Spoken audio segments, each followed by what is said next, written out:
Hi hello welcome to news site Telugu channel. This is Paritala Murthy. So లైవ్లో 3 టాస్క్లు అయినాయి. మనమంతా కూడా చూసాం. ఫోటో ఫ్రేమ్ టాస్క్ అనేది నడిచింది. అందులో అభయ్ సోనియా బాగా ఇది చేసుకున్నారు. అక్కడ సోనియా మాటలు కొద్దిగా అభయ్ హట్ అయ్యాడు. సో ఫటాఫట్ మాట్లాడుకుందాం. మనం పాయింట్స్ మాత్రం చెప్తాను లైవ్లో ఏం జరిగింది. సో ఏం పాయింట్స్ అంటే ఇంకా టెలికాస్ట్ కాలేదు, కొన్ని టెలికాస్ట్ అవుతున్నాయి, కొన్ని అవ్వట్ల. టాస్క్లో ఏంటంటే లైవ్లో నేను చాలాసార్లు చెప్తూ ఉంటా, టాస్క్ జరిగేటప్పుడు టాస్క్ చూపించరు, హౌస్ మేట్స్ మొఖాలు, హౌస్ మేట్స్ రియాక్షన్లే చూడాలి. ఆ తర్వాత టాస్క్ ఎవరు గెలిచారో బిగ్ బాస్ గారు అనౌన్స్ చేస్తారనమాట. సో కాబట్టి అది చూసినా కూడా, లైవ్ చూసినా కూడా ఆ ల్యాగ్ గీగు భరించలేరురా బాబు. 1కి 3 సార్లు టాస్క్ పేపర్లు చదువుతారు, వీళ్ళకి తొందరగా అర్థం కాదు. ఇక బిగ్ బాస్ హౌస్లో చూస్తే ఈ లవ్ ట్రాక్లు ఏమైనా ప్లాన్ చేస్తున్నారా అని అయితే అనిపిస్తుంది నాకు. సండే తర్వాత నుంచి ఏంటంటే కొంచెం మార్పులు వచ్చినాయి హౌస్ మేట్స్ బిహేవియర్లో. కాస్త సరదాగా జోవియల్గా అందరూ కలిసిమెలిసి, మొన్నటిదాకా ఎవరికి వారే ఏమైనా తీరే అని మనం అనుకున్నాం. కానీ ఇప్పుడు చూడండి, మెల్లమెల్లగా ఒక్కొక్కరి రౌల్ ట్రాక్. పృథ్వీ యష్మికి నీ మీద ఇంట్రెస్ట్ ఉంది. పృథ్వీ నీకేమన్నా యష్మి అంటే ఇష్టమా? ఇలాగా సోనియా నుంచి అనమాట. అంటే రెఫరెన్స్ అంటే వాళ్ళిద్దరికి కొంచెం ఆ ట్రాక్ నడపాలని చూస్తున్నారు. అలాగే నెక్స్ట్ నిఖిల్ సీత చూడండి, అసలు ఏమన్నా అర్థం ఉందా? సీత స్ట్రైట్ ఫార్వర్డ్గా ఉంటుంది, నిఖిల్ ఎట్లా ఉంటాడు? నిఖిల్ ఏమో వేరే మూడ్లో ఉంటాడు, ఒక అబ్సెషన్ మూడ్లో. మనోడు హైట్, సీత హైట్. అసలు ఏమన్నా ఆ ట్రాక్ నడపడానికైనా మ్యాచ్ అవుద్దా? అవ్వదు. అలాగే మణి వచ్చి యష్మికి హగ్ ఇస్తే నచ్చలే. ఫేక్ మనిషి అని. హగ్ నచ్చడం కాదు అక్కడ. చాలామంది హగ్ నచ్చలేదు అది ఇది అనుకున్నారు, కానీ అది కాదు. ఫేక్ ఫ్రెండ్షిప్, ఫేక్ నటిస్తున్నావు, నీకు మనుషులు అక్కర్లేదని చెప్తున్నావు, కానీ నువ్వు మళ్ళీ వచ్చి ప్యాచప్ చేసుకుంటున్నావు. ఇక్కడ నాకు మనీ విషయంలో కూడా ఇదే కంప్లైంట్ ఉంది. ఇప్పుడు నేను గేమర్ని, గేమ్ లాగానే ఆడతా, నేను అడిగానా మిమ్మల్ని కన్సోల్ చేయమని, నేను అడిగానా మిమ్మల్ని అన్నం పెట్టమని, నేను అడిగానా నాకు ఎగ్గిమ్మని, ఇలా అంటాడు. ఏది వెదర్ నామినేషన్కి వచ్చినప్పుడు లేదా లాజిక్ పాయింట్స్ వచ్చినప్పుడు. కానీ తర్వాత చూడండి, నామినేషన్ తర్వాత ప్యాచప్ చేసుకుని అందరూ కావాలి మళ్ళీ. సో ఇదేంటో నాకు ఇలా స్టేట్మెంట్స్ అంటారు కదా, ఏదో స్టేట్మెంట్స్ అట్లాగే అయిపోయినాయి.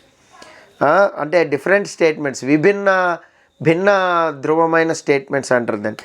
సో అలాగే ఇక యష్మికి ఇంకా చూడండి, ఇంకా తర్వాత కూడా ఉంటాయి. టాస్క్ అయిపోయిన తర్వాత సోనియాకి హగ్గు, మామూలు హగ్గు కాదు అది, అదేంటో కూడా నాకు అర్థం కాల. తర్వాత బిగ్ బాస్ కావాలనే 2వ టాస్క్లో మణి కంఠాన్ని సంచాలకుగా పెట్టాడు, వాంటెడ్గానే పెట్టాడు. ఎందుకంటే నువ్వు ఏం మాట్లాడతావు, ఎలా డెసిషన్ తీసుకుంటావు చూసుకుందామని. సో అక్కడ చూడండి, ఆదిత్య ఓం గారు అయితే నేను ఖచ్చితంగా వెళ్తాను, నేను ఆడతాను, గెలుస్తా అని చాలా కాన్ఫిడెంట్గా వచ్చారు. బట్ ఆయన కొంచెం మనం అప్రిషియేట్ చేయాలి. ఎందుకంటే వాళ్ళతో పోటీ పడి అలా నత్తలాగా ఇలా పాక్కుంటూ ఆ క్యాబేజీని తీసుకెళ్ళడం అనేది చాలా గొప్ప విషయం. అయితే ఇక్కడ క్యాబేజీ రీఫీలింగ్ విషయంలోనే కొంచెం టాస్క్లో గొడవలు అనేవి వచ్చాయి. ప్రేరణకి మనీకి, మీరు ప్రోమోలో చూస్తే అదే వస్తుంది. సో ప్రేరణకి మనీకి చాలా గట్టిగా పడింది. ప్రేరణకి తొక్కలో సంచాలక్ అని ఒక డైలాగ్ కూడా దూలింది.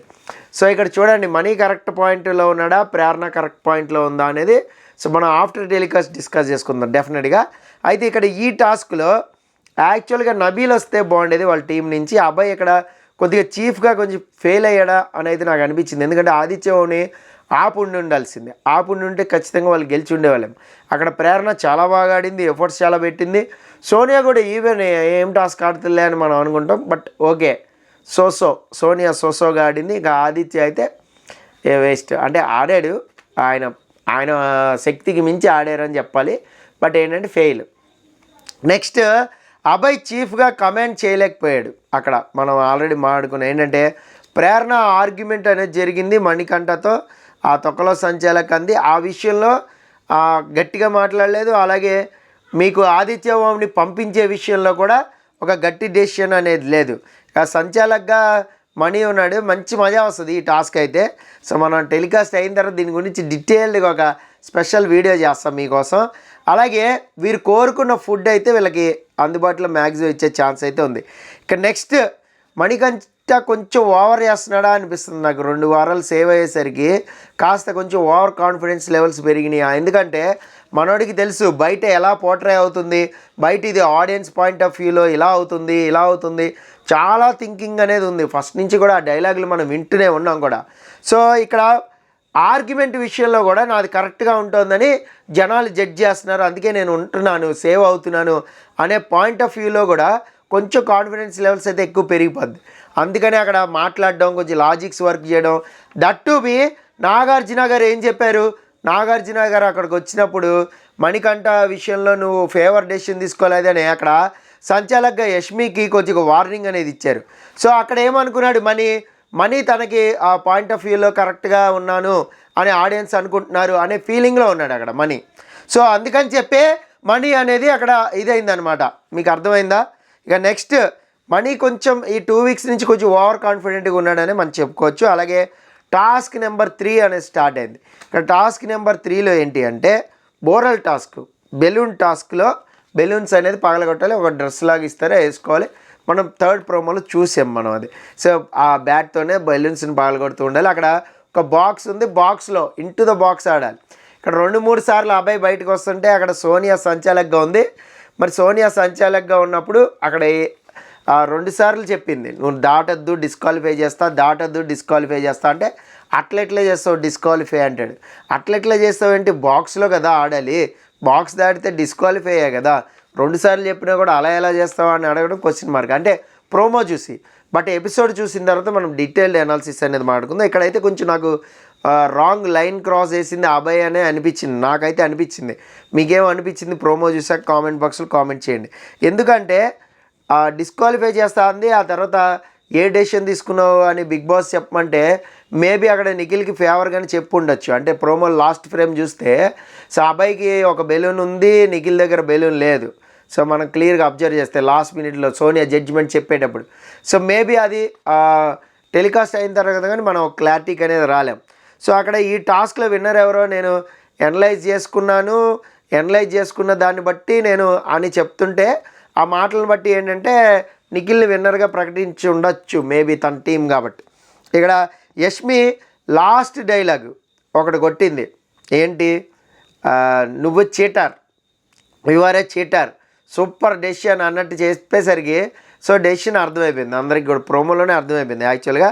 సో ఇక్కడ అబ్బాయి కొద్దిగా కొంచెం లైన్ మించి దాటి మరీ మాట్లాడాడు, ఏంటి కెమెరా బిగ్ బాస్ ఈ డెసిషన్ నేను యాక్సెప్ట్ చేయను, ఇలాగైతే అసలు నేను ఇంకా హౌస్లో గేమ్స్ ఏం ఆడను, మీరు ఆడుకోండి, నో ప్రాబ్లం, నాకేం ఇవ్వకండి బిగ్ బాస్ అని. అది కొంచెం అది హీట్ ఆఫ్ ది మూమెంట్లో అన్నాడా అని నాకైతే అనిపించింది.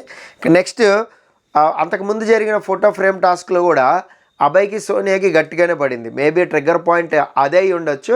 ఇక్కడ డెసిషన్ అనేది అటు ఫేవర్గా వెళ్ళేసరికి ఇంకా బాగా బర్స్ట్ అయిపోయాడు మనోడు. అంటే మధ్యలో ఏదైనా రూల్ పెట్టి ఉండొచ్చు, ఇప్పటి నుంచి స్టార్ట్ గేమ్ అని కూడా పెట్టి ఉండొచ్చు.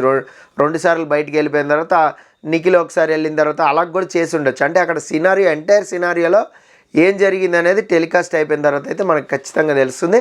సో దాన్ని బట్టి మనం మాట్లాడుకుందాం. ఏది ఏమైనా ఓవరాల్గా చెప్పాలి అంటే ఎపిసోడ్లో అద్దులు దాటుతున్నాయి, డౌట్ లేదు. నేనేం చెప్పామన్నా లాస్ట్ టైం కన్సోల్ చేసే మూమెంట్లో గట్టిగా అంత హగ్ చేసుకోక్కర్లేదు, సో మామూలుగా హగ్ చేసుకున్న చాలు, లేదంటే ధైర్యం చెప్పచ్చు, భుజం మీద చేసేసాను కూడా చెప్పా. కానీ ఇక్కడ కొద్దిగా ఓవర్ శృతి మించుతుంది. అంటే అన్ని సీజన్ల కంటే ఈ సీజన్ ఇంకొక మెట్టు ఎక్కిందా అనిపించింది నాకు. సో ఒక హగ్గు చూస్తే ఆ హగ్గు మీరు కూడా చూడండి, నాకు షణ్ముఖ్ సీరియే గుర్తొచ్చారు. దాని గురించి రేపు మనం డిస్కస్ చేసుకుందాం. మీరు అందరూ టెలికాస్ట్ చూసిన తర్వాత అనాలిసిస్ అనేది చేసుకుందాం. This is Paritala Murthy signing off. Bye.